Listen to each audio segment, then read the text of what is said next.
Hello everyone, welcome to आप सभी का मेरे यूट्यूब चैनल कोड स्मैशर्स में।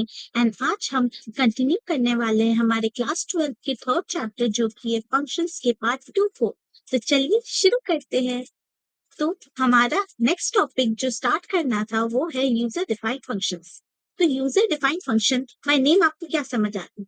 यूजर डिफाइंड फंक्शन से हमें ये समझ आता है दैट यूजर के द्वारा डिफाइंड किया हुआ फंक्शन, दैट इज यूजर ने जो अपना नाम दिया होगा फंक्शन को, उसे हम कहते हैं user defined function. These are the functions which are made by the user as per the requirement of the user. ये जो functions होते हैं ये बनाए जाते हैं यूजर के through as per their requirement. Function is a kind of collection of statement which is written for a specific task. As we know that functions हम लोग क्यों यूज करते हैं? functions हम लोग इसलिए यूज करते हैं क्योंकि वो कोई भी पर्टिकुलर स्टेटमेंट्स को, कोई भी पर्टिकुलर टास्क को कंप्लीट करने में हेल्प करता है। जैसे मैंने पहले प्रीवियसली बताया था, अगर आपको एडिशन करवाना होगा तो आप उसके लिए कुछ पर्टिकुलर स्टेटमेंट्स लिखोगे, आपको सबट्रैक्शन करवाना तो उसके लिए आप कोई पर्टिकुलर स्टेटमेंट्स लिखोगे, तो वही उसी के लिए हम फंक्शंस को यूज करते हैं। We can use them in any part of our program by calling them. As we know that function जो होता है उसको हम लोग जैसे ही कॉल करेंगे, उसके जो मेन पार्ट में मैंने बताया था दैट आप उसे कॉल करोगे तो उसका कर्सर वहां से चल जाता है उसके फंक्शन कॉलिंग पे, एंड फंक्शन कॉलिंग से वो चल जाता है फंक्शन डेफिनेशन पे, एंड वहां से वो कॉल हो जाता है एंड उसके अंदर के सारे स्टेटमेंट्स एग्जीक्यूट हो जाते हैं। तो वही लिखा हुआ है यहाँ पे, we can use them in any part of our program by just calling them. Calling them से हमें ये समझ आता है दैट वो जो उसका फंक्शन कॉलिंग वाले एरिया जो मेन में होता है उसे वो कह रहा है दैट वहां से आप कॉल कर सकते हो अपने फंक्शन को। def keyword is used to make user defined function. As I told you, जहां से हम लोग कॉल हमने किया, ठीक है, फिर उसके बाद वो जाता है कर्सर वहां से उसके डेफिनेशन एरिया पे। नाउ डेफिनेशन एरिया आपको पता है डेफ, फिर उसके बाद फंक्शन नेम लिखा रहता है, फिर पैरेंथेसिस दिया रहता है। वो जो डेफ का मतलब क्या होता है? डेफ का मतलब डिफाइन होता है, जहां हम उसको डिफाइन कर रहे हैं उस फंक्शन नेम को। जो यूजर डिफाइंड फंक्शन हम इलिस्ट्रेट कर रहे हैं उसे हम डिफाइन करते हैं वहां पर डेफ के बाद। तो यही लिखा हुआ है that def keyword is used to make the user defined functions. Next लिखा हुआ है that we use the following syntax with def keyword to prepare a user defined function. ये सिंटेक्स दिया हुआ है कि हम कैसे यूजर डिफाइंड फंक्शन को यूज करते हैं। ये देखिए यहाँ लिखा हुआ है डेफ फंक्शन नेम, फिर पैरेंथेसिस के अंदर लिस्ट ऑफ पैरामीटर्स। ना होता क्या है, इसे हम एक एग्जांपल से दिखा देते हैं। हमने अपना पाइथन लाइब्रेरी खोला, या हम लिख देंगे डेफ, एक फंक्शन नेम ले लेते हैं, कोई भी यूजर डिफाइंड फंक्शन आप ले सकते हैं आपका मर्जी का, दैट इज यूजर की मर्जी का कोई भी नाम। तो हमने ले लिया फंक्शन प्रैक्टिस, और फिर हमने पैरेंथेसिस दे दिया एंड उसे कोलन से क्लोज कर दिया, इंडेंट कर दिया। नाउ हम यहाँ पर, हमको मान लीजिए कुछ करवाना है, हमको मल्टीप्लिकेशन करनी है, हम क्या करेंगे? पहले यहाँ ले लेंगे a equal to in input enter a number. Hope आपको नंबर्स इनपुट लेना या स्ट्रिंग इनपुट लेना आता होगा, प्रीवियसली तो आपने पढ़ा ही होगा। तो हमने एक और नंबर इनपुट ले लिया ताकि हम मल्टीप्लाई करवा पाए उन दोनों का। इन इनपुट एंटर सेकेंड नंबर, इसे हम फर्स्ट नंबर कर देते हैं, फर्स्ट नंबर, इसे हमने क्लोज कर दिया। फिर हमें मल्टीप्लाई करवाना था, तो हम यहाँ ले लेंगे एक वेरिएबल m ले लेते हैं, इसमें a करवा देंगे ताकि वो मल्टीप्लाई हो जाए, देन यहाँ प्रिंट करवाएंगे multiplication, multiplication of two numbers इस, एंड देन कोलन देके इसे बंद करके कॉमा देंगे, एंड देन m को यहाँ लिख देंगे। ये हो गया हमारा फंक्शन के अंदर जो भी हमें मल्टीप्लिकेशन के लिए प्रोसेस करना होता है वो। उसके बाद हम यहाँ क्या करेंगे? ये तो हमारा मल्टीप्लाई हो गया। नाउ यहाँ पर हम फंक्शन कॉलिंग करेंगे। ना फंक्शन कॉलिंग के लिए आपने जो यहाँ पर फंक्शन डिफाइन किया है, यूजर डिफाइंड फंक्शन का नाम जो डिफाइन किया है, हमने क्या डिफाइन किया? ये फंक्शन प्रैक्टिस डिफाइन किया है। तो हम यहाँ पर मेन में लिखेंगे उसका कॉल कैसे करेंगे, उसका नाम से कॉल करेंगे। तो हम यहाँ लिखेंगे फंक्शन प्रैक्टिस, पैरेंथेसिस में दे देंगे। नो क्या होगा स्टेप्स? सबसे पहले जैसे ही हमने इसे रन करवाया तो क्या होगा? कर्सर सबसे पहले यहाँ पर आएगा जहां से फंक्शन का कॉल हो रहा है ना। फंक्शन कॉल में क्या बोला जा रहा है? फंक्शन प्रैक्टिस का नाम लिया जा रहा है। तो फंक्शन प्रैक्टिस आप देख सकते हो कहाँ पर डिफाइन किया गया है, यहाँ पर डिफाइन किया गया है, क्योंकि आप देख सकते हो कि लिखा हुआ है def function practice, that is यहाँ डिफाइन किया गया फंक्शन प्रैक्टिस नाम के फंक्शन नेम को। तो यहाँ पर फिर कर्सर चला गया, फिर उसके बाद उसके अंदर जितने भी स्टेटमेंट्स लिखा है उसे लाइन बाय लाइन वो एग्जीक्यूट करते जाएगा। तो आप देख सकते हो A equal to int input enter first number लिखा हुआ है, तो यहाँ क्या होगा, एक यूजर से नंबर यूज ले लेगा, नेक्स्ट बी में भी एक नंबर ले लेगा, सेकंड नंबर ले लेगा, फिर M equal to A into B में क्या करेगा, तो वो मल्टीप्लाई कर देगा जो भी दो नंबर यूजर ने इनपुट करवाया उन दोनों का, एंड देन उसे प्रिंट करवा देगा multiplication of two number is, and जो भी उसका वैल्यू होगा। सो ऐसे वो रन करवाया जाएगा। अब मान लीजिए हम यहाँ पर एक और फंक्शन नेम ले लेते हैं, डेफ प्रैक्टिस 2 ले लिए, ठीक है, फिर हमने इसे पैरेंथेसिस में बंद कर दिया, जिसे कोलन दे दिया। इसमें हम लोग को मान लीजिए एडिशन ऑफ टू नंबर्स करवाना होगा, तो हम क्या करवा सकते हैं, ए इक्वल टू इन इनपुट, इसे कॉपी कर लेते हैं यहाँ से ताकि हमें इजी हो। हमने ये पूरा कॉपी कर लिया, कंप्यूटर में हम कॉपी कर सकते हैं बट कॉपी में जब लिखेंगे तो हमें पूरा one by one line by line लिखना पड़ेगा। The main difference between that is this. तो हम यहाँ लिख देंगे एडिशन, तो addition of two number is this. फिर क्या होगा, अब हमको यहाँ पर फंक्शन कॉल करवाना होगा, तो हम यहाँ पर लिख देंगे प्रैक्टिस 2 एंड इन पैरेंथेसिस देंगे। सबसे पहले इसमें आया फंक्शन प्रैक्टिस में, तो ये फंक्शन प्रैक्टिस जहाँ पर भी डिफाइंड है वहां पर कर्सर चला जाएगा, यहाँ डिफाइंड है। नेक्स्ट उसके अंदर का जो भी स्टेटमेंट है उसे वो प्रिंट करवा देगा, दैट इज एग्जीक्यूट करवा देगा। उसके अंदर ये सब सारे स्टेटमेंट्स हैं, ये सब सारे स्टेटमेंट्स है, तो इसे वो एग्जीक्यूट करवा दिया। उसके बाद क्या होगा, फिर कर्सर इसके बाद यहाँ से फिर यहाँ पर आएगा, सेकंड फंक्शन कॉलिंग जो है प्रैक्टिस 2 का फंक्शन कॉलिंग हो रहा है, फिर वहां से चला जाएगा फंक्शन डेफिनेशन जहां पर वो डिफाइन किया गया है, तो यहाँ डिफाइन किया गया डेफ प्रैक्टिस 2। उसके बाद उसके अंदर के सारे स्टेटमेंट्स को वो एग्जीक्यूट करवा देगा, एंड देन आपका प्रोग्राम कंप्लीट हो जाएगा। तो ऐसे रन करता है आपका एक फंक्शन, यूजर डिफाइंड फंक्शन। अब नाउ हम इसमें आपको एक सिखाएंगे कि आप उसके अंदर पैरामीटर्स कैसे लोगे। मान लीजिए आपने यहाँ पर पहले फंक्शन, ये जो एरिया होता है जहां पर आपने फंक्शन कॉलिंग किया उसे मेंस कहते हैं। तो हमने यहाँ पर क्या किया, देख सकते हैं आप, यहाँ पर हमने एक बार इनपुट लिया एंटर फर्स्ट नंबर, देन यहाँ बी में भी एंटर फर्स्ट नंबर लिया। फिर आप देख सकते हो ये दूसरा जो फंक्शन हमने डिफाइन किया था प्रैक्टिस 2, इसमें भी हमें वही सेम चीज दो बार लेना पड़ा, नंबर्स इनपुट। तो इसमें हमारा क्या हुआ कि प्रोग्राम जो है थोड़ा लेंदी हो गया, क्योंकि ये जो सेम दो लाइन जो है ये 4 बार लिखा गया है इसीलिए। तो हम इसके जगह एक और चीज फंक्शन में कर सकते हैं जिससे हमारा प्रोग्राम जो शॉर्ट हो जाएगा। तो वो क्या है मैं बता देती हूँ। यहाँ जैसे हमने एक वेरिएबल लिया ए इक्वल टू, यहाँ हमने फिर से लिख दिया int input enter a number, ये हमने लिख दिया एंड इसे बंद कर दिया। नाउ एक और वेरिएबल ले लेंगे, control C and then control B, यहाँ हम लिख दें इनपुट एंटर सेकेंड नंबर, है ना, यहाँ हमने कर दिया एंटर सेकेंड नंबर, यहाँ हो गया एंटर फर्स्ट नंबर। एंड फिर क्या करेंगे, ये जो दो लिखा हुआ है enter first number second number, इन्हें डिलीट कर देते पहले। तो ये हमने डिलीट कर दिया। नाउ ये जो ब्रैकेट है दैट इज पैरेंथेसिस है, उसके अंदर हमें पैरामीटर्स लेना होगा। क्या पैरामीटर्स लेना होगा, जैसे हमने यहाँ पर सबसे पहले आपको पता है कि मेंस के एरिया में कर्सर आता है, तो आप देख सकते हैं सबसे पहले यहाँ पर अब कर्सर नहीं आएगा, सबसे पहले कहाँ पर कर्सर आएगा, यहाँ पर कर्सर आएगा, क्योंकि ये मेन का जो फर्स्ट लाइन है उसमें आता है कर्सर। तो फर्स्ट लाइन में A equal to input enter number लिखा हुआ है, तो यूजर से क्या पूछा जाएगा, एंटर करो आप एक नंबर। बी में पूछा जाएगा आप एंटर करो सेकंड नंबर। उसके बाद क्या होगा, यहाँ पर ये वाले पार्ट पे पहुंचेगा कर्सर, तो यहाँ फंक्शन प्रैक्टिस कॉल हो रहा है। नाउ क्या करेंगे अब हम यहाँ, यहाँ हम लिख देंगे a कॉमा बी। नाउ इससे क्या होगा, आपने जो a में इनपुट लिया होगा वेरिएबल, b में जो भी इनपुट लिया होगा वेरिएबल, वो दोनों इसमें चला गया। एंड यहाँ से क्या होगा, फिर यहाँ पर जैसे ही कॉल होता है तो क्या होता है, फंक्शन डेफिनेशन के पार्ट में चल जाता है, तो यहाँ आ गया। नाउ यहाँ अब हम लिख देंगे a कॉमा बी, तो ये जो हमारा ये नंबर था, ये नंबर यहाँ से कैरी होकर फंक्शन डेफिनेशन में चला गया, एंड देन यहाँ पर ये जो ए बी है ये एग्जीक्यूट हो जाएगा। एंड फिर हम इसमें भी एक लिख देते हैं a कॉमा बी, एंड इसमें भी लिख देते हैं a कॉमा बी।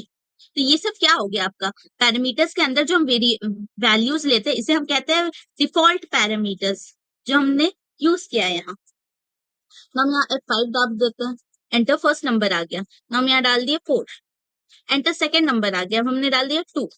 तो क्या आपका आउटपुट में आ गया, multiplication of two number is 8 जो कि बिल्कुल सही है, एंड देन आ गया addition of two number is 6 जो कि बिल्कुल सही है।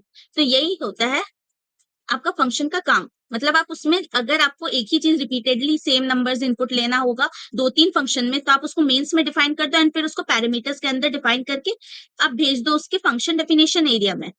तो इससे आपका क्या हुआ, यहाँ पर आपने 2 बार लिखा हुआ था कि A input enter first number, B input second number, and फिर यहाँ भी आपको वही लिखना पड़ा था। और भी अगर आप प्रोग्राम लेंदी करते तो उसमें भी आपको डिफाइन करना होता तो बहुत लेंदी हो जाता प्रोग्राम। बल्कि आप उसमें आप क्या चेंजेस लाए, आप यहाँ पर मेंस में वही चीज लिख दिए एंड हर चीज में उसे सेंड कर दिए। तो ये हो गया आपका user defined function without argument and without return practical. No, ये प्रैक्टिकली दिखाया गया। जैसे हमारा क्वेश्चन है प्रोग्राम टू ऐड 2 नंबर, आपको 2 नंबर्स ऐड करवाने using the function without argument. Now without argument से आपको क्या समझ आया, दैट आपका जो ये पैरेंथेसिस दिया हुआ है इसके अंदर कोई आर्ग्यूमेंट यूज नहीं किया गया। दैट इज जो आपने जैसे यहाँ पर क्या किया था, आपने ए कॉमा बी ले लिया था तो आपने इसमें आर्ग्यूमेंट यूज किया है। अगर हमने पहले क्या किया था, ऐसा लिया था, तो इसमें क्या आप कह सकते हो दैट ये जो फंक्शन प्रैक्टिस नाम का जो डिफाइन किया गया फंक्शन ने, इसमें कोई आर्ग्यूमेंट्स नहीं है। दैट इज ये नो आर्ग्यूमेंट वाला एरिया। सो वही यहाँ लिखा है कि एक प्रोग्राम लिखो जिसमें आपको 2 नंबर ऐड करवाना है विदाउट आर्ग्यूमेंट। दैट इज वहां कोई आर्ग्यूमेंट यूज नहीं करना है। तो आप कैसे करवाओगे, जब आप आर्ग्यूमेंट यूज नहीं करवाओगे तो आप यहाँ मेंस में A equal to this and B equal to this ऐसे नहीं लिख सकते हो। तो आपको उसको अंदर फंक्शन के अंदर ही डिफाइन करवाना होगा। तो आपने क्या किया, डेफ ऐड ले लिया, parenthesis colon डाल दिया, and then a int enter the value of a, b int input enter the value of b, and c equal to a plus b print, and then print करवा दिया the value of addition of a and b is c, that is addition उसका हो जाएगा। अब देख सकते हो enter value ऐसा आउटपुट आएगा, enter value of a में यूजर ने 12 डाल दिया, 12 हो गया, value of b में 23 डाल 23 हो गया, sum of a is a and b is क्या आ गया आपका 35 आ गया। तो ये आपका हो गया कि विदाउट आप आर्ग्यूमेंट ऐसा यूज कर सकते हो। नाउ नेक्स्ट आपका आता है user defined function with argument and without return practical. Now आपका क्वेश्चन ये लिखा है कि program to add 2 numbers using the function with argument. आपको एक प्रोग्राम लिखना है जिसमें आपको 2 नंबर ऐड करवाना है with using function with argument. That is argument का यूज करना है, मतलब आपको ये जो पैरेंथेसिस देते हो उसके अंदर आपको आर्ग्यूमेंट लेना है, दैट इज वैल्यूज आपको लेने हैं। तो आपको मैंने सिखाया था, कैसे सिखाया था, दैट आपने मेंस वाले एरिया में आपको एक वैल्यू ले लेना है, int input enter the value of A, Y में ले लिया int input enter the value of B, जैसे कि मैंने प्रीवियसली बताया था। देन फिर क्या किया हमने, जहां पर हम फंक्शन कॉलिंग करते हैं वहां पर वो दोनों को ऐड करवा दिया। दैट इज हमने ऐड यूज किया, तो ऐड में एक्स कॉमा वाई डिफाइन कर दिया। नाउ ये जो एक्स कॉमा वाई ऐड है ये यहाँ पर चला जाएगा, फिर cursor def add A comma B में, एंड देन उसके अंदर का प्रिंट्स हो जाएगा सारे स्टेटमेंट, दैट इज एग्जीक्यूट हो जाएंगे सारे स्टेटमेंट्स। तो ये आपका हो गया विद आर्ग्यूमेंट, सिंपल है। विदाउट आर्ग्यूमेंट में आपका पैरामीटर के अंदर कुछ नहीं रहेगा, मेंस से आप कोई भी चीज को वहां पर ट्रांसफर नहीं कर पाओगे। एंड विद आर्ग्यूमेंट में क्या होगा, आपको मेंस में डिफाइन करवाना होगा एंड देन उसे आप यूज कर सकते हो, दैट इज ट्रांसफर करके यूज कर सकते हो आपके फंक्शन के अंदर। यही डिफरेंस होता है with argument and without argument में। नेक्स्ट है user defined function with argument and with return value. ना एक और तरीका होता है रिटर्न वैल्यू के यूज से भी आप यूज कर सकते हो, देखिए कैसे। यहाँ क्या लिखा हुआ है, प्रोग्राम आपको लिखना है to add 2 numbers using function with argument and return statement. आपको 2 नंबर ऐड करवाना है आर्ग्यूमेंट के साथ एंड रिटर्न फंक्शन का भी यूज करना है ना। आप कैसे करोगे, आर्ग्यूमेंट के साथ आपने कैसे सीखा था, x equal to int input enter the value of A, int input enter the value of B आपने कर दिया, ठीक है। फिर आपने क्या करते थे, एड एक्स कॉमा वाई करते थे। जब भी आपको नाउ रिटर्न यूज करना होगा तो जो आप एड एक्स कॉमा वाई जो फंक्शन को कॉल जहां से करते थे उसे एक वेरिएबल में ले लेना होगा। जैसे आप देख सकते हो यहाँ z में ले लिया, z equal to add X comma Y. इससे क्या होगा, जैसे ही आप लिख दोगे z equal to add X comma Y, now add X comma Y से तो वो फंक्शन डेफिनेशन वाले एरिया में चला गया, मतलब यहाँ आ गया कर्सर। नाउ यहाँ पर वो जो भी फंक्शन है वो एग्जीक्यूट करवाएगा। नाउ यहाँ अंदर में क्या लिखा है, c equal to A plus B. Now जो भी यूजर ने मान लीजिए a में 2 लिखा हुआ है, b में 3 लिखा हुआ है, नाउ a प्लस b हो जाएगा आपका 5, दैट इज c में 5 हो गया। और फिर हम क्या करते थे, यहाँ प्रिंट करवा देते थे c को, रिटर्न की जगह हम क्या करवाते थे, इस एरिया में हम प्रिंट करवा देते थे c को, बट यहाँ प्रिंट की जगह क्या किया, रिटर्न c कर दिया। नाउ ये जो c रिटर्न किया तो ये जो 5 वैल्यू है वो रिटर्न कहाँ हो जाएगा, जहां आपने ऐसे डिफाइन किया ना z equal to x comma y, तो z इक्वल टू 5 हो जाएगा। दैट इज पहले यहाँ c इक्वल टू 5 था, फिर यहाँ आ जाएगा कर्सर जहां से आपने फंक्शन कॉल किया था वहीं पर फिर से आ जाता है cursor, and z equal to 5 हो गया, that is c equal to 5 equal to z हो गया। देन फिर आपका यहाँ पर प्रिंट हो जाएगा, print the some is z। तो आपका जो वैल्यू यहाँ पर 5 आया था वो यहाँ पर 5 प्रिंट हो जाएगा। इसे हम एक एग्जांपल से रन करवा के दिखा देते हैं। इन सारे को मैंने डिलीट कर दिया, अब मैं लिखूंगी डेफ एड, एंड हमने ऐसा दे दिया। अब हमको क्या करवाना था, आर्ग्यूमेंट को अंदर इनपुट लेना है, रिटर्न करवाना है उसे। तो हम क्या करेंगे, पहले कुछ स्पेसेस लेते हैं, आप ऐसा कर सकते हो, यहाँ पे कुछ स्पेस ले लेना, हमने कुछ स्पेसेस ले लिए। एंड अब हम यहाँ मेन एरिया में क्या लिखेंगे, a equal to int input enter value of a, ये हमने कर दिया। Then b equal to int input enter value of b, ऐसे करके हमने लिख दिया। नाउ अब हम क्या करेंगे, यहाँ पर जब आपको रिटर्न यूज करना होता है तो मैंने क्या बताया आपको, एक वेरिएबल में फंक्शन को कॉल करना होगा। नाउ फंक्शन कॉल कैसे करते थे, आपको मान लीजिए ऐड नाम का कोई फंक्शन को कॉल करना है, तो उसे आप कोई वेरिएबल में ले लीजिए। मान लीजिए आपने यहाँ ले लिया, एंटर करवा के c equal to add a comma b, तो आपने ऐसा कर दिया। एंड फिर आप क्या लिखोगे यहाँ, प्रिंट, से नेक्स्ट लाइन में लिखा जाएगा प्रिंट एंटर, एंटर ने सम इज, ऐसा हमने लिख दिया। एंड देन यहाँ कॉमा c, ये हमने कर दिया। ना अब हम यहाँ पर आएंगे एंड लिखेंगे def add a comma b, and फिर अंदर लिखेंगे s इक्वल टू 0 पहले डिफाइन कर लेते हैं, then s equal to a plus b। And फिर यहाँ क्या करेंगे, यहाँ हम लिख देंगे रिटर्न s। ना अब ये कैसे रन करेगा मैं बता देती हूँ। सबसे पहले कर्सर आ गया आपका इस मेन के फर्स्ट लाइन पे जो है a int input enter the value of a, तो यूजर ने एक वैल्यू डाल दिया। नेक्स्ट आ जाएगा यहाँ b int input enter the value of b, इसमें क्या होगा, यूजर b का वैल्यू डाल देगा। उसके बाद क्या होगा, यहाँ c equal to add a comma b लिखा है, तो ये जो एड a कॉमा b आपको कहाँ दिख रहा है, डिफाइन किया हुआ यहाँ दिख रहा है, तो कर्सर यहाँ आ गया। फिर जब एड a कॉमा b, तो यहाँ आप देख सकते हो कि आपने a और b में जो भी वैल्यू डाला था, मान लीजिए a में 2 है एंड b में 3 है, तो a यहाँ 2 3 यहाँ पर ऐड के साथ आ गया। ना s इक्वल टू 0 उसके अंदर एग्जीक्यूट होगा, फिर s equal to a plus b में आपका क्या हो जाएगा, वैल्यू जो होता है वो सम हो जाएगा, तो 5 हो जाएगा आपका value. Now return s, now s equal to 5 था, तो रिटर्न s से क्या हुआ, ये जो है रिटर्न कर देगा 5 को। नाउ रिटर्न कहाँ करेगा 5 को, जहां से आपने कॉल किया था फंक्शन को वहां पर वो रिटर्न कर देता है 5 को। तो यहाँ आपने क्या लिखा था, c equal to add a comma b। Now ये जो c वेरिएबल हमने क्यों लिखा था, सी इसलिए लिखा था क्योंकि हम लोग रिटर्न कर रहे हैं ना, जो रिटर्न वैल्यू कहीं तो आके स्टोर होगा ना, ताकि ना तभी ना वो प्रिंट होगा। या तो आप डायरेक्ट प्रिंट करवा दो या फिर उसे कोई वैल्यू में स्टोर करके प्रिंट करवा दो। तो ये मैं वैल्यू में स्टोर करके कैसे प्रिंट करवाया जाता है वो दिखा रही हूँ। तो हमने यहाँ पर 5 रिटर्न करवाया था, तो ये रिटर्न हो गया कहाँ, यहाँ पर रिटर्न हो गया, तो c इक्वल टू 5 आ गया। फिर कर्सर इसके बाद यहाँ पर आएगा एंड प्रिंट सम इज 5 ऐसे करके दिखा देगा। ये एक तरीका हो गया। मान लीजिए आपको ये डिफाइन नहीं करवाना है, c इक्वल टू ऐसे करके नहीं लिखना, तो आप क्या लिख दोगे, डायरेक्ट इसे डिलीट कर दोगे, इसे यहाँ ले लोगे। एंड ये जो सी आपने तो डिफाइन ही नहीं करवाया, तो यहाँ पर आप लिख दोगे comma add a comma B, ऐसा भी लिख दोगे तो भी आपका वही सेम ये देगा, रिजल्ट देगा। यहाँ पर अब क्या होगा, सबसे पहले कर्सर आया, ए का वैल्यू ले लिया, फिर उसके बाद बी का वैल्यू ले लिया, फिर यहाँ पर print sum is a comma b लिखा हुआ है ना, तो प्रिंट करवाएगा सम इज, पहले प्रिंट हो गया। उसके बाद जैसे ही एक एड ए कॉमा बी आता है, तो एड ए कॉमा बी आपको जहां भी डिफाइंड है वहां चला गया कर्सर, उसके अंदर s equal to 0, s equal to a plus b में 5 आ गया। रिटर्न s से क्या होगा, रिटर्न 5, तो 5 कहाँ रिटर्न होगा, यहाँ पर रिटर्न हो जाएगा इस एरिया में, एंड वो प्रिंट हो जाएगा, तो सम इज 5 आपका प्रिंट हो जाएगा। सी ऐसा होता है या नहीं, तो हमने 2 लिया था, enter the value of b तो हमने 3 लिया था। देखिए सम इज 5 ऐसा प्रिंट हो गया। एंड हमने जो वेरिएबल वाला लिखा है तो वो भी मैं करके दिखा देती हूँ। तो हमने ऐसा कुछ लिया था, एंड अब हम इसे रन करवाते हैं, तो रिजल्ट आप देख लीजिएगा सेम आएगा। Enter the value of a, तो हमने यहाँ 2 ले लिया। Enter the value of b, तो हमने यहाँ क्या लिया था, 3 ले लिया था। ना यहाँ लिख रहा है return c name c is not defined, ऐसा क्यों लिख रहा है मैं देख लेती हूँ।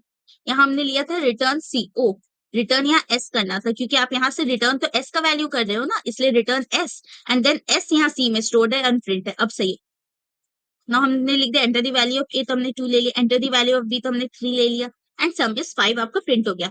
तो आपको समझ आ गया होगा कि अगर आपको ऐसा डिफाइन भी आप कर सकते हो, जब आपको रिटर्न यूज करना है सी इक्वल टू, फिर उसके बाद उसको कॉल करवा देना, या फिर आपको अगर डिफाइन नहीं करवाना है सी इक्वल टू समथिंग, तो आप यहाँ क्या करोगे, print sum is add a comma b ऐसे करके भी लिख सकते हो। होप आपको ये बात समझ आई होगी। अब हम नेक्स्ट टॉपिक पे बढ़ते हैं। तो हमारा नेक्स्ट है user defined function with multiple return values. तो हमने आपको एक रिटर्न वैल्यू तो सिखा दिया, तो यहाँ पर मल्टीपल रिटर्न वैल्यू कैसे यूज करते हैं उसका एक एग्जाम्पल दिया हुआ है। तो चलिए देख लेते हैं इससे भी। यहाँ हम लोग को करना है program will return multiple values. तो हमने क्या किया, सबसे पहले कर्सर यहाँ आया, x equal to int input enter the value of p, y equal to int input enter the value of b। Now क्या लिखा है, p q p comma q comma r comma s equal to calc x comma y। Now क्या हो रहा है, जैसे पहले हमने क्या लिखते थे, p equal to calc x comma y, that is p equal to add, जैसे हमने यूज किया था a कॉमा b, वैसा कुछ है यहाँ। तो p comma q comma r comma s से आपका क्या होगा, जब आपको एक रिटर्न वैल्यू लेते हैं तो आपने एक को डिफाइन करना होता है उसका वेरिएबल। यहाँ पर जैसे हमने पहले लिया था c equal to add a comma b लिया था, बट आपको अगर दो यूज करना है रिटर्न वैल्यूज तो आप वहाँ p कॉमा q ले लोगे, या तीन करना है तो p comma q comma r ले लोगे, ताकि आप उसे अलग अलग जगह रिटर्न करवा सको।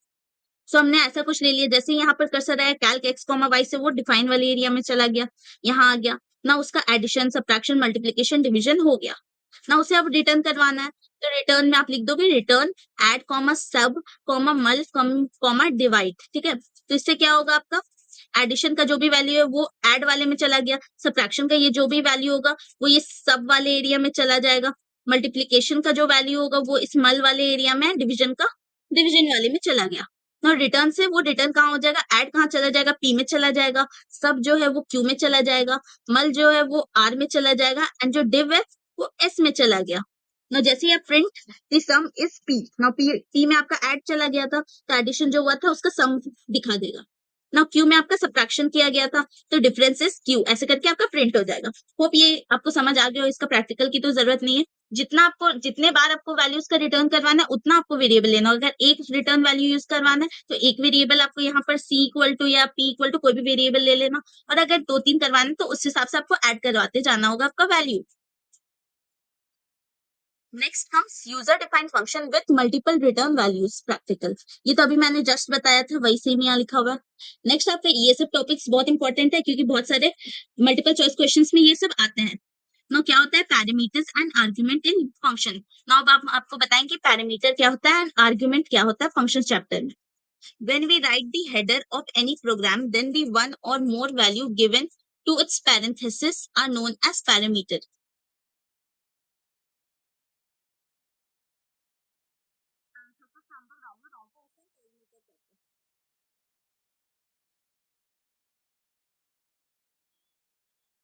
नाउ इस हेडर के पैरेंथेसिस कहाँ है, ये आप देख सकते हो, ये एक पैरेंथेसिस है। तो पैरेंथेसिस के अंदर हमने वैल्यू क्या क्या लिया, a कॉमा b लिया हुआ है, तो ये a और b क्या है, ये आपका एक पैरामीटर हो गया, ठीक है, ये समझ गए। नेक्स्ट आपका क्या लिखा है, these are the values which are use by the function for any specific task. जैसे कि हमने बताया था कोई भी टास्क को यूज करने के लिए आपको इसका वैल्यू यूज करना होगा। नाउ ए और बी में जो भी वैल्यू होगा उससे आप ये वाला जो एडिशन का टास्क आप कर सकते हो, तो वही लिखा हुआ है उसमें।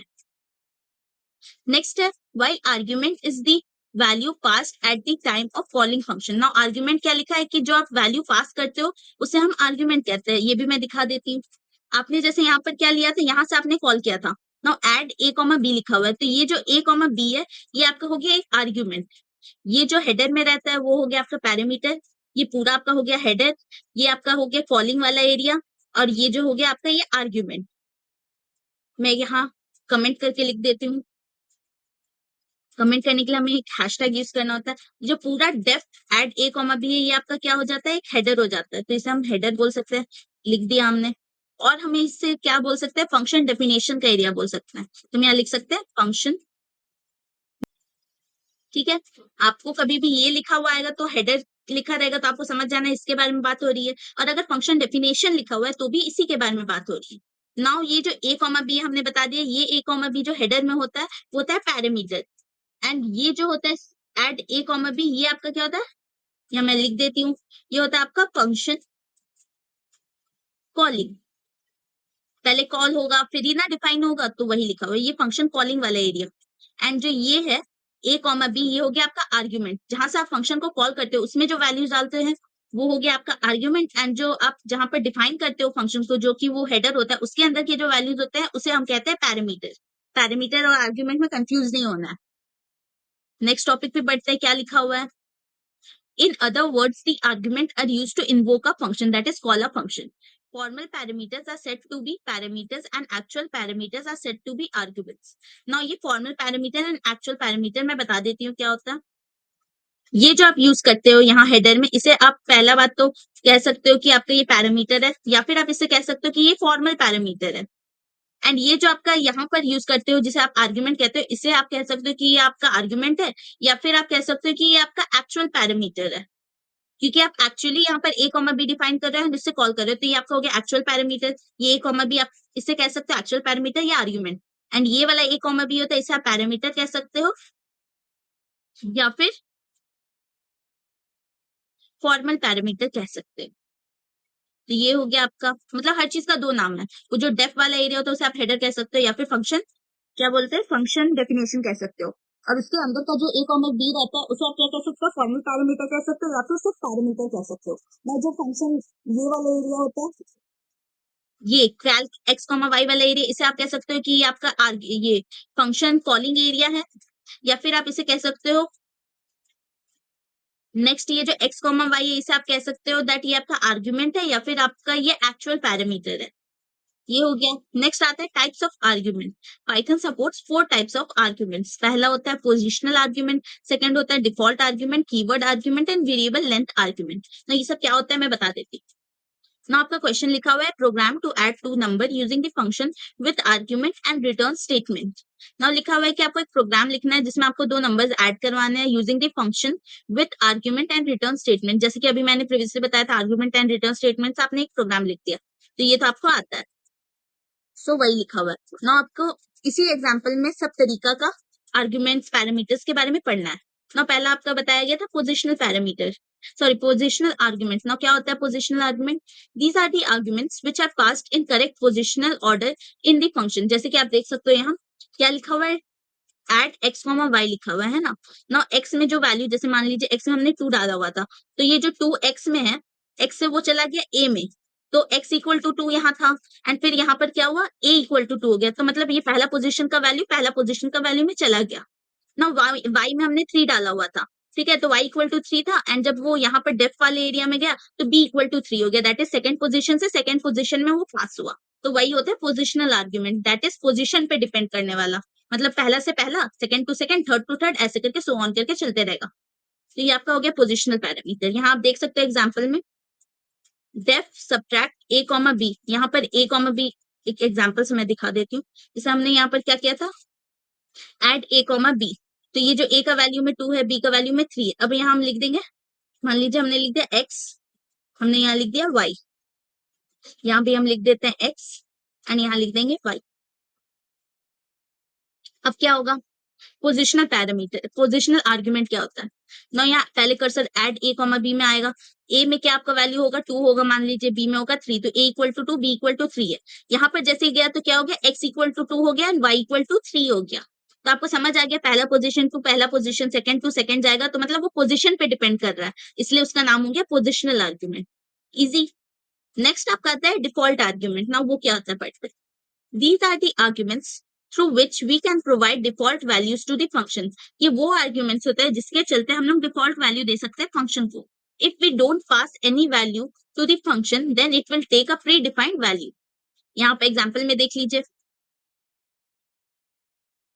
यहाँ हमने लिखा था विश पवन। ना विश पवन से क्या हुआ, कर्सर यहाँ से पवन जो है पवन में चला गया, तो यहाँ def wish name equal to Sanjeev है, फिर यहाँ उसके अंदर चला गया कर्सर एंड प्रिंट करवाया हेलो नेम हैप्पी होली। ना इसमें आपका क्या प्रिंट हो जाएगा, हेलो पवन हैप्पी होली आपका प्रिंट हो जाएगा। फिर अगर हम ऐसा सिर्फ लिखते विश एंड फिर उसके बाद पैरेंथेसिस के अंदर कुछ नहीं डालते, तो क्या होता, आपने जो यहाँ पर वैल्यू असाइन किया नेम इक्वल टू संजीव लिखा है, फिर इसका यूज हो जाता एंड फिर यहाँ पर प्रिंट हो जाता है हेलो संजीव हैप्पी होली। इसे मैं दिखा देती हूँ एक बार एग्जाम्पल से रन करवा के। इसे हमने डिलीट किया एंड हम लिखेंगे यहाँ x इक्वल टू, हम यहाँ डाल देते हैं 5, ठीक है, एंड यहाँ अंदर में लिख देंगे s equal to 0 and s equal to x plus y, ऐसा हमने लिख दिया।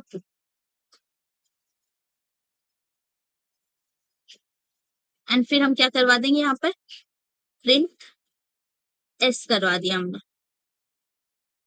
एंड फिर इसमें फंक्शन कॉलिंग करेंगे तो हम लिख देंगे ऐड और ये दे देंगे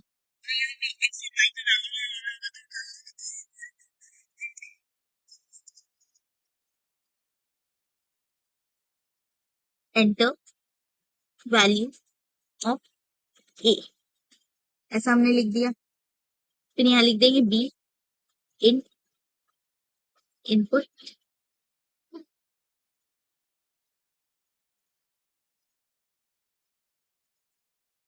एंटर वैल्यू ऑफ बी, हमने कर दिया ये एंड इसे एनक्लोज कर दिया। नाउ अब हम यहाँ लिखेंगे ए कॉमा बी, इससे क्या होगा, आपका जो पैरामीटर है फंक्शन कॉलिंग वाले एरिया में ए कॉमा बी का वैल्यू पास हो जाएगा एंड फिर वो पास होके कहाँ चला गया, डेफ एड में चला गया। ना यहाँ पर x इक्वल टू 5 लिखा है तो अब इसका कोई काम नहीं है, ये मतलब कोई काम का नहीं है अभी। ना x s equal to 0, s equal to x comma y में क्या होगा, आपका a का वैल्यू 2 मान लीजिए आपने एंटर करवाया, b में 3 एंटर करवाया, तो यहाँ पर सम में क्या आ जाएगा, 5 आपका आ जाएगा एंड प्रिंट हो जाएगा 5। तो इसे हम रन करवा के देख लेते हैं वैसा हो रहा है या नहीं। ना हमने यहाँ a में डलवाया था 2, b में डलवाया था 3, तो आपका क्या हो गया, add take 0 to 1 positional argument but 2 were given, ऐसा लिखा हुआ। ना क्या होगा आपका, इसे आप डिलीट कर दीजिए, आपने एक वैल्यू ले लिया, मान लीजिए ए में ले लिया एंड फिर यहाँ पर ऐसा कुछ कर दिया, एस इक्वल टू आप ले लीजिए एक्स इंटू एक्स प्लस 3 आपने ले लिया। ना इसे अब हम रन करवाते हैं, एंटर वैल्यू में हमने ले लिया 2 एंड आप देख सकते हो आपका सम आपका 5 आ गया। क्यों सम आपका 5 आया, क्योंकि आप देख सकते हो ऐड यहाँ पर ए में आपका इनपुट लिया था 2, तो ये जो ऐड ए है इससे क्या हुआ, ये वाले एरिया में चला गया कर्सर, डेफ ऐड में चला गया एंड फिर आपका जो वैल्यू 2 था वो इसमें चला गया, एक्स के वैल्यू एक्स इक्वल टू 2 आपका आ गया एंड 2 प्लस 3 आपका 5 हो गया, देन प्रिंट आपका हो गया 5।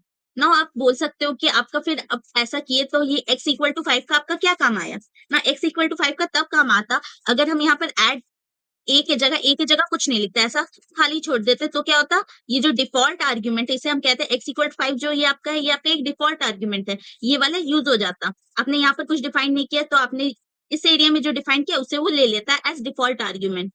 डिफॉल्ट तो तभी यूज होता है जब कोई भी चीज डिफाइन नहीं हो, तो आप देख सकते हो वहां कोई चीज डिफाइन नहीं है तो आपका डिफॉल्ट वाला वैल्यू ले लिया एंड अगर कुछ डिफाइन रहता तो वो डिफॉल्ट वैल्यू का कोई यूज नहीं होता। सो वही यहाँ पर किया गया। यहाँ भी आप देख सकते हो आपका रिजल्ट सेम आना चाहिए, लेट्स सी। आपने वैल्यू ऑफ ए में 2 डाला तो आपका क्या हो गया, एंटर, आपका वैल्यू आ गया 8। 8 क्यों आया, इसलिए 8 आया क्योंकि आप देख सकते हो अब क्या हुआ, यहाँ पर वैल्यू हमने कुछ नहीं डाला तो एक्स में क्या डिफॉल्ट वैल्यू आ गया, 5 आ गया। ना 5 प्लस 3 आपका हो जाता है 8, तो यहाँ प्रिंट हो गया 8। तो आपको समझ आ गया होगा इससे कि क्या काम होता है ये x इक्वल टू 5 का, कब यूज होता है ये। नेक्स्ट आपका आता है keyword argument. Now keyword argument क्या होता है, in a function have many arguments and we want to change the sequence of them, then we have to use the keyword argument. Biggest benefit of keyword argument is that we need not to remember the position of the argument. Now keyword argument आपका help करता है कोई भी चीज का keyword, मान लीजिए आपने a इक्वल टू, जैसे यहाँ आप लिखते हो ना, जैसे आपको पोजिशन याद नहीं है तो आप क्या करोगे, यहाँ पहले a कॉमा बी लिख दिए, यहाँ हम लिख देंगे a कॉमा बी नहीं लिखते हैं, हाँ a कॉमा बी लिख दिए एंड यहाँ पर भी b इक्वल टू सेम यहाँ लिख देते हैं int input enter the value of b, control C and यहाँ control v, int input enter the value of b हमने कर दिया एंड फिर इसे a कॉमा बी हम यहाँ पर लिख देते हैं। तो इसे आप कहते हो कि ये पोजिशनल आर्ग्यूमेंट है। क्यों, क्योंकि a का वैल्यू जो है यहाँ पर आया एंड a का वैल्यू a में चला गया एंड देन क्या हुआ, यहाँ का b का वैल्यू इस वाली b में चला गया, ऐसे हमने इसे रन करवाया। एक मिनट, इसे पहले हटा देते हैं एंड यहाँ x प्लस वाई की जगह a प्लस बी हम लिख देते हैं। ठीक है, हमने रन करवाया, F5 डाल, enter the value of a 2 डाल दिया, b का वैल्यू 3 डाल दिया एंड सम आपका 5 आ गया है ना। नाउ अब आपको क्या है, इसमें आपको पोजीशन याद रखना पड़ रहा है, तब आपका पहला का पहला में जा रहा है, सेकंड का सेकंड में जा रहा है। अब आप इसको ऐसे भी कर सकते हो, आप यहाँ लिख दोगे b कॉमा a, इससे क्या होगा, आपका ये जो a का वैल्यू है यहाँ पर आ गया, 2 यहाँ आ जाएगा एंड 3 यहाँ आ जाएगा। नाउ b का वैल्यू 3 था तो यहाँ पर क्या हुआ, a का वैल्यू 3 हो जाएगा एंड ये जो a का वैल्यू जो 2 था यहाँ b का वैल्यू 2 हो जाएगा। अब देख सकते हो, रन करवाया हमने, enter the value of a तो हमने क्या किया था, 2 डाला, enter the value of b हमने 3 डाला, एंड आपका वैल्यू 5 आ गया, पर आपको याद रखना हो इसमें आपका इंटरचेंज हो गया। कैसे आप देख सकते हो, यहाँ पर हम एक और चीज से इलस्ट्रेट करवा देते हैं। यहाँ हमने सम तो एस ले लिया, ठीक है, यहाँ पर हम प्रिंट करवा देते हैं ए का वैल्यू और बी का वैल्यू, ताकि आपको दिखे कि ए में क्या आ गया था एंड बी में क्या आ गया था। कॉमा ए डाल दिया हमने, एंड यहाँ हम लिख देंगे प्रिंट बी, और यहाँ पर कॉमा बी लिख दिया हमने। ना इससे अब आपको क्या समझ आएगा, यहाँ पर क्या आया था, ए में आपने 2 डाला था, बी में आपने 3 डाल दिया। ना बी कॉमा ए में क्या हुआ, बी का वैल्यू आपने 3 लिया, तो 3 यहाँ है एंड 2 यहाँ पर है। तो फिर क्या हुआ, ये 3 जो b इक्वल टू 3 था, ये कन्वर्ट हो जाएगा a इक्वल टू 3 में, एंड ये जो a इक्वल टू 2 था, ये कन्वर्ट हो जाएगा b इक्वल टू 2 में। तो आपका यहाँ पर आ जाएगा print a equal to a comma में आ जाएगा a का वैल्यू आपका आ जाएगा, a का वैल्यू आपका आ जाएगा 3 एंड b का वैल्यू आपका आ जाएगा 2 एंड प्रिंट हो जाएगा आपका 5। चलिए इसे रन करके दिखा देते हैं। वैल्यू ऑफ ए में हमने 2 डाला, वैल्यू ऑफ बी में हमने 3 डाला, तो आप देख सकते हो ए में आपका 3 आ गया और बी में आपका 2 आ गया। तो आप देख सकते हो कि इंटरचेंज हो गया। तो ये कैसे हुआ, ये आपका कीवर्ड का हेल्प से हुआ। आपका कीवर्ड क्या था, आपने ए और बी में वैल्यू स्टोर किया ना, उसने आपने उसका ये पोजीशन चेंज कर दिया, तो भी उसका जो कीवर्ड है बी और ए का वैल्यू वो अलग अलग जगह में स्टोर हुआ, तो उसके कीवर्ड से वो आइडेंटिफाई किया, ना कि उसके पोजीशन से। तो इसे हम कहते हैं कीवर्ड आर्ग्यूमेंट। Next आपका आता है variable length argument. As we can assume by name that we can pass any number of argument according to the requirement, such arguments are known as variable length argument. We use asterisk to give variable length argument. Now आप ऐसा लिख सकते हो, आपने जैसे कि sum करके एक कॉल किया, now sum यहाँ चला गया फंक्शन डेफिनेशन में जो कि है def sum asterisk n. now ये asterisk n से आपका क्या होगा, कोई भी वेरिएबल लेंथ, मतलब कोई भी लेंथ का आप नंबर ले सकते हो। तो आपने यहाँ sum equal to n, s equal to 0 ले लिया, फॉर आई इन एन ले लिया, मतलब आई के एन के अंदर एक वैल्यू डाल दिया आई। ना S equal to S plus आई, तो उसका जो पहला वर्ड होगा वो आपका S equal to S plus आई में आ गया। तो 0 प्लस मान लीजिए 1 लिखा होता, तो 0 प्लस 1 क्या होता, 1 हो जाता, तो सम आपका 1 आ जाता। फिर जो भी वैल्यू होता उसका सम आ जाता। ये देखिए, जैसे पहले हमने सम इक्वल टू पैरेंथेसिस के अंदर कुछ नहीं लिए, तो आपका क्या हो जाएगा, आपका प्रिंट हो जाएगा द सम इक्वल टू 0। क्यों ऐसा हुआ, तो आपने यहाँ कुछ नहीं लिया, तो ये आपका, ये जो बाय डिफॉल्ट आपका यहाँ पर क्या आपका आ गया, एस्ट्रिक एन में आपका 0 वैल्यू स्टोर हो गया। एस इक्वल टू 0 है, फॉर आई इन 0, आई इन 0 जाएगा, तो 0 को पकड़ा, 0 को कैच किया। ना S equal to S plus आई, तो एस इक्वल टू एस में क्या था, 0 था, एंड आई में भी क्या था, 0 था, तो 0 प्लस 0 एस इक्वल टू 0 हो जाएगा। Then print the sum equal to s. Now the sum equal to s में क्या हो जाएगा, आपका 0 प्रिंट हो जाएगा। तो यहाँ पर प्रिंट आपका आ गया the some is 0। Now next में आपने क्या किया, सम, फिर ब्रैकेट के अंदर दैट इज पैरेंथेसिस के अंदर आपने 10 ले लिया। नाउ 10 में क्या हुआ, ये जो n का वैल्यू आपका 10 आ गया, s इक्वल टू 0 है, पर i इन n में क्या हो गया, i चला गया, i ने कैच किया 1 को, 10 के जो पहले वाले लेटर को कैच किया उसने, दैट इज 1 को कैच किया। Now s equal to s plus i, that is 0 plus आई में क्या था, 1 था, तो 0 प्लस 1 आपका क्या आ गया, 1 आ गया। फिर उसके बाद यहाँ फिर से लूप चला फॉर आई इन एन, तो अब आई ने क्या कैच किया, 0 कैच किया, तो now s equal to S plus आई, तो एस में अभी क्या था, एस में 1 था, 1 प्लस 0 क्या होता है, 1 होता है। तो फिर आपका लूप के बाहर आके प्रिंट हो गया the sum equal to 1, that is 10, तो आपका 10 प्रिंट हो गया। तो यही होता है आपका वेरिएबल लेंथ का कंसेप्ट। नेक्स्ट आपका आता है passing arrays list to a function. Next आपका आता है स्कोप ऑफ वेरिएबल। ना स्कोप ऑफ वेरिएबल से आप क्या समझ सकते हो, स्कोप से हमें ये समझ आता है कि कोई भी एरिया में उसे कॉल करोगे तो उसे हम कहते हैं उसका स्कोप। यहाँ लिखा भी हुआ है, scope of a variable means the part of a program where the variable is visible. जहां पर कोई भी वेरिएबल विजिबल हो उसे हम कहते हैं कि वो उसका स्कोप है, दैट इज वो उसका एरिया है। It means where we can use the variable, जहां पर आप उसे यूज कर सकते हो। We can say that the scope is a collection of variables and their values. Scope can be of two type. Now scope जो होता है वो दो टाइप का होता है पाइथन में, एक होता है आपका ग्लोबल स्कोप एंड एक होता है आपका लोकल स्कोप। ना उसे हम पढ़ते हैं कि क्या क्या होता है। ग्लोबल स्कोप क्या होता है, जो आप ग्लोबली यूज कर सकते हो, दैट इज आप कहीं भी उसे यूज कर सकते हो फंक्शन के अंदर या उसके बाहर। एंड लोकल स्कोप आपका क्या हो गया, जो आप लोकली दैट इज फंक्शन के अंदर ही यूज कर सकते हो, उसके बाहर यूज करोगे तो आपका एरर आ जाएगा एंड वो आपका प्रोग्राम रन नहीं करेगा। उसे हम कहते हैं local scope, that is function के अंदर डिफाइन किया जाने वाला जो भी वेरिएबल है उसे हम लोकल कहते हैं, एंड उसके बाहर जो डिफाइन किया जाता है उसे हम ग्लोबल कहते हैं। ये देखिए यहाँ लिखा भी हुआ है global, global scope, all those variables which are assigned at the top level in the module or directly assigned in the interpreter. उसे हम कहते हैं global scope. And local scope हो गया those variable in which are assigned within a loop of a function is called local scope. इसे मैं example से समझाती हूँ ताकि क्लियरेशन ज्यादा हो.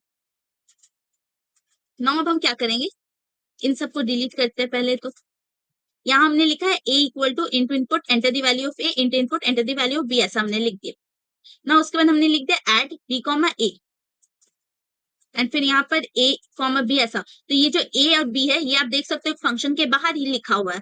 ये जो डेफ फंक्शन है इसके बाहर लिखा हुआ है ये. तो ये आपका हो गया एक ग्लोबल स्कोप. ये a और b का वैल्यू जो हो गया वो आपका ग्लोबल स्कोप हो गया. तो अगर आप यहाँ पर जैसे प्रिंट करवाओगे, यहाँ हमने लिख दिया प्रिंट एंड इसे एनक्लोज कर दिया. तो आपका क्या हो जाएगा, यहाँ हमने कर दिया रिटर्न. तो आपका क्या हो जाएगा, ए और बी आपको ग्लोबल स्कोप है तो आपका फंक्शन के बाहर आपने ये जो प्रिंट लिखा है इसमें प्रिंट आपका हो जाना चाहिए. तो यहाँ पर गया ए कॉमा बी का जो भी वैल्यू था वो रिटर्न इससे रिटर्न हो गया आपका यहाँ प्रिंट वाले एरिया में प्रिंट हो जाएगा जो भी इसका वैल्यू होगा, है ना. तो ये आपका हो गया एक ग्लोबल स्कोप. इसे रन करवा के दिखा देते हैं. एंटर द वैल्यू ऑफ ए में हमने 2 डाल दिया, बी का हमने 3 डाल दिया एंड 5 आपका प्रिंट हो गया. That is global scope is successful. Global scope को आप क्या कर सकते हो, फंक्शन के बाहर भी आप प्रिंट करवा सकते हैं एंड उसके अंदर भी प्रिंट करवा सकते हो. तो आप ये देख सकते हो यहाँ पर हमने बाहर प्रिंट करवा के दिखा दिया. ना हम इसे हम अंदर भी प्रिंट करवा के दिखा देते हैं. हम यहाँ लिख दिए प्रिंट एस. तो इससे क्या होगा, आपका जो 5 वैल्यू आया था वो यहाँ पर एक बार 5 आ जाएगा एंड देन यहाँ पर भी एक बार 5 आ जाएगा. दैट इज एक बार ग्लोबल में अंदर फंक्शन के अंदर भी वो प्रिंट कर देगा एंड फंक्शन के बाहर भी प्रिंट कर देगा. हमने रन करवाया, 2 डाला एंड 3 डाला तो आप देख सकते हो 2 बार 5 प्रिंट हो गया. तो आपको समझ आ गया होगा कि ग्लोबल वेरिएबल्स जो भी होते हैं जो फंक्शन के बाहर डिफाइन किए जाते हैं उसे आप फंक्शन के अंदर भी यूज कर सकते हो और फंक्शन के बाहर भी यूज कर सकते हो. तो इसी के साथ आपका ये चैप्टर खत्म होता है. होप आपको इसके पार्ट 1 को भी एक्सप्लेन किया गया समझ आया होगा एंड इसके पार्ट 2 जो एक्सप्लेन किया गया है वो भी समझ आया होगा. इसे रिवाइज करते रहिए क्योंकि ये बेसिक है आपके क्लास 12 का एंड ये हर चैप्टर में आपका यूज होगा. Function is the basic of every chapter in class 12. So please keep revising and see you in my next video. Bye bye for now.